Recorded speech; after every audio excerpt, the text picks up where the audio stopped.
Serena has talked about what it's like being black on the tour many, many times. People have the freedom of speech. They can say whatever they want. Do people do whatever they want? They say what they want. She boycotted the Indian Wells tournament for 14 years due to what she felt was bigoted treatment. Williams was greeted by boos from the crowd because of receiving the default the other day from her sister Venus. She says that it's not just the opponents, that it's the crowds, the tournament organizers, even the advertisers.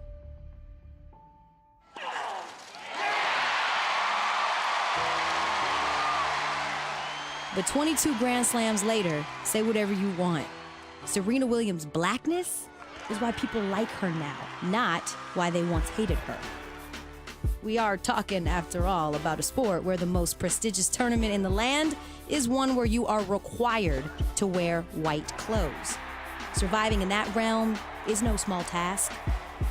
And when she was called on to represent her nation in said stadium at the Olympics, she won gold. And after she did, she reminded everyone just how black she really is.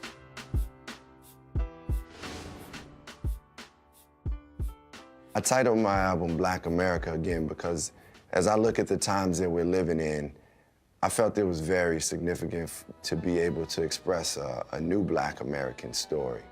It's about showing the joy, the pride, the love, the creativity, the spirituality, the freedom, the justice, the unity that Black America has within us. To be an African American in the spotlight in this critical political and social moment it's one of the most important things. It's a responsibility.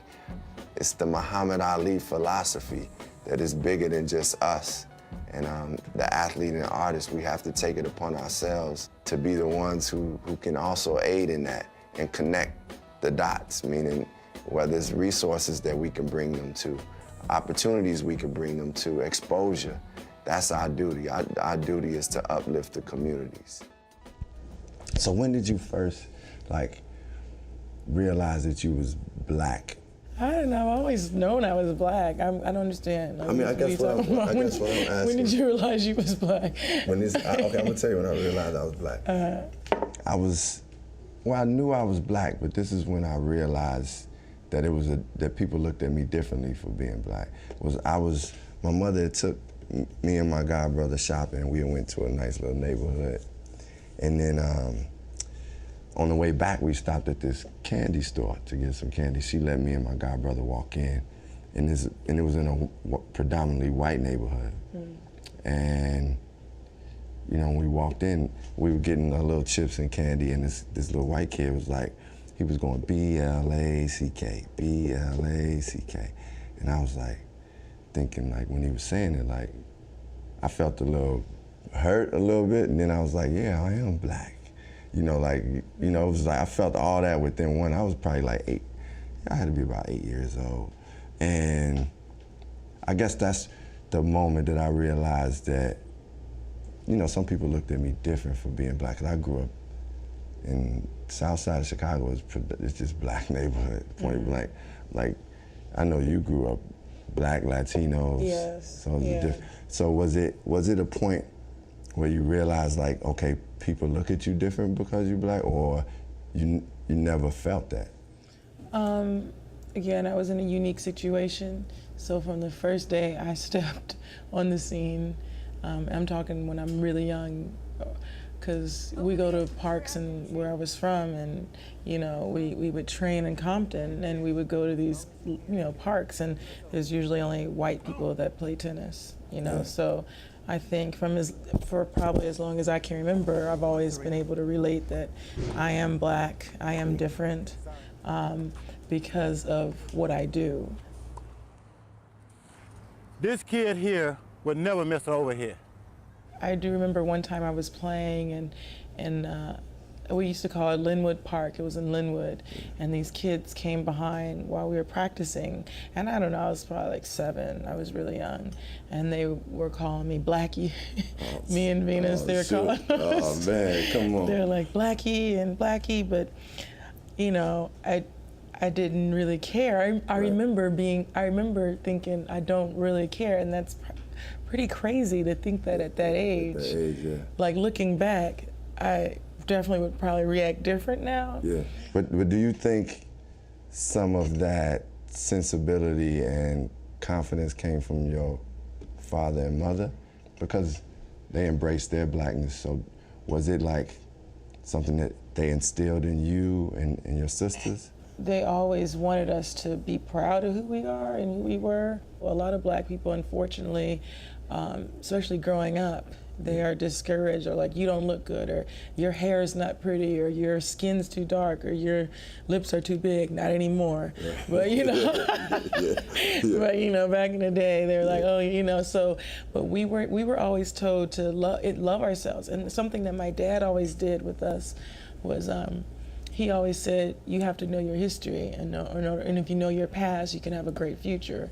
Watching like a lot of those, like especially slave movies that they had, and Roots and stuff like that, it was like, you become proud. You see all the stuff that your people went through, so you have an opportunity, you know, to be here. Like that poem that Maya Angelou said, that, you know, we are the hope and the dream of a slave.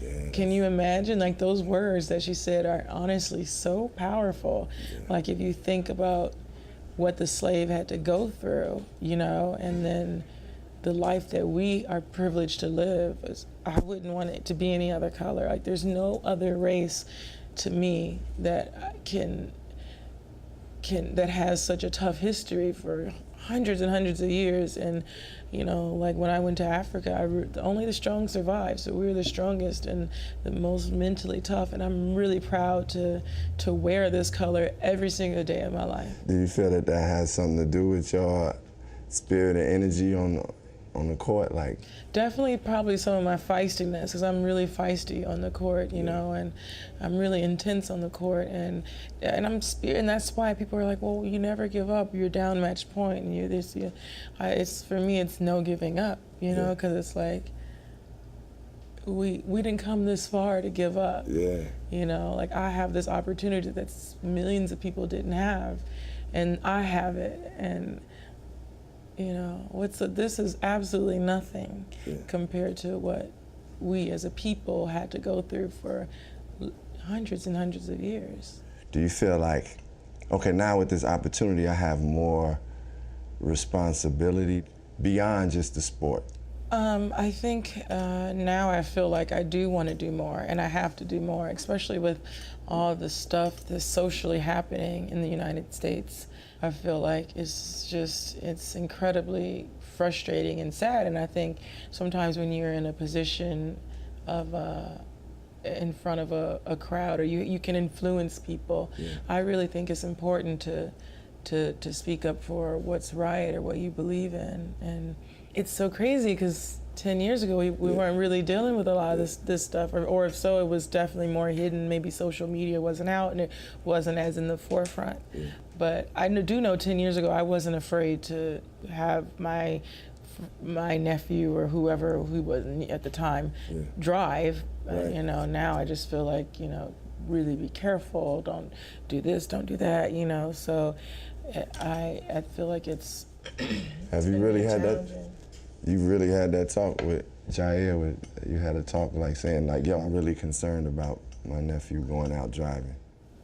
Yeah, and just all my friends. I mean, you tell me, do you ever get nervous when you get behind the wheel? Yeah, for sure. I don't get as nervous, and I know there has been different cases with females. But as a male, it has to be, you might have to get a little. I mean, I get nervous. It's from my experiences that I've had with police officers who don't respect black life or black man. And just honestly, from those experiences to now, like I still, when I see the police officer, I could be in, I try to, you know, I just try to make sure I'm doing everything abiding by the law so I just don't get stopped, because like you just don't, I feel like they don't look at us and see a human being. Sometimes they just see, oh, this is a black man. And I may, and either can be doing something, or they may judge. They just prejudge me. Hey, did you feel that way 10 years ago? Well, I guess you said you did because you had. I felt that since I was 16, since I was driving. Wow. To be honest, I mean, that's just the experiences I had, and I'm not one to generalize and just say all people are all like this, like, oh man, all police are.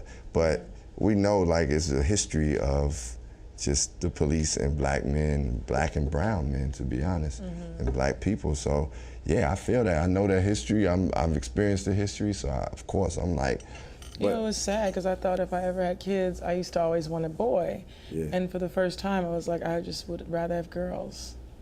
Yeah. And that the fact that crossed my mind is in 2016, it's gonna be 2017, it's just, why do I even have to think about that, Not too long ago, I had to post, like, you guys, you have to be careful driving. I mean, if I turn on the news and you're one of those people, and then they say, oh, he was such a good guy, he was so nice, he went to church, he went to help the community, and his only fault was he was black.